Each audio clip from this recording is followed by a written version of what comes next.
trongកម្មវិធី Word ដើម្បីដាក់មាតិកាអូតូម៉ាទិកដោយខ្លួនឯងបានដូចខ្ញុំដាក់នេះបាទចុច Tab វាមកដោយខ្លួនឯងបាទដល់ពេលមេរៀនទី3ចុច Tab មេរៀនទី4បាទចុច Tab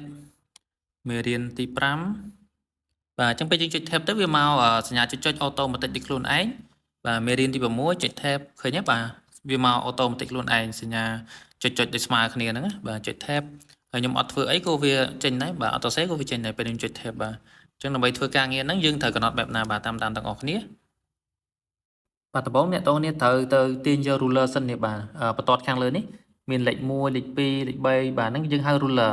ហ្នឹងបើកុំព្យូទ័រអ្នកទាំងគ្នាអត់មានទេអ្នកទាំងគ្នាចូលកន្លែង view មកគ្រីសបើសិនជាគ្រីសយកកន្លែង ruler នេះវាដកចេញឃើញទេបាទហើយបើសិនយើងគ្រីសកន្លែង ruler ហ្នឹងទៀតបាទវាមកអាហ្នឹងយើងហៅ ruler ណាបើកុំព្យូទ័រ automatic default វាគឺអត់មានទេបាទអត់មានបែបនេះអញ្ចឹងអ្នកទាំងគ្នាចូល tab view ហើយចូលកន្លែង ruler មកអញ្ចឹងពេលគ្រីស ruler ហើយវាបានហើយបន្តមកនេះយើងចាប់ដើមកំណត់អ្នកទាំងគ្នាចង់ឲ្យចុចហ្នឹងវាលោតមកត្រឹមណាឥឡូវខ្ញុំចង់ឲ្យវាមកត្រឹមលេខ17បាទយើងចុច mouse ស្ដាំលើលេខ17មួយមកចុចពឹបមកហើយចុច mouse ស្ដាំមួយបាទចុចឲ្យវាលោតចឹងសិនណាហ្នឹងហើយចុចឲ្យវាលោតចឹងមកចុចយកត្រឹមលេខ17មកហើយអ្នកទាំងគ្នាចុច mouse ស្ដាំមួយហើយយក paragraph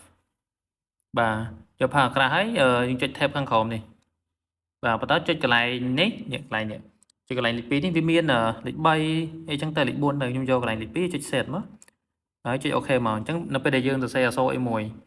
បាទខ្ញុំដាក់មេរៀនទី1ចុច tab បាទឃើញទេហើយខ្ញុំ pass មេរៀនទី2បាទមេរៀនទី2ចុច tab ឃើញខ្ញុំមកខ្លួនឯងហ្នឹងហើយខ្ញុំ pass មួយទៀតដាក់មេរៀនទី3បាទចុច tab ឃើញទេវាមករហូតបាទហ្នឹងគឺសម្រាប់យើងធ្វើសភៅធ្វើមេតិកាអីចឹងណាបាទចុច tab ហើយខ្ញុំអត់សរសេរអីក៏ចុច tab ក៏វាលោតមកវិញណាបាទចុច tab លោតមកអូតូម៉ាទិកខ្លួនឯងបាទហ្នឹងគឺជារបៀបធ្វើដាក់អូតូdot ហ្នឹងបាទហ្នឹងគេហៅ dot ហើយយើងប្រើ tab ទៅដើម្បីឲ្យវាលោតស្មើគ្នាបាទអញ្ចឹងវីដេអូចែកម្លែកខ្លីៗមានប៉ុណ្្នឹងទេបាទសូមអរគុណ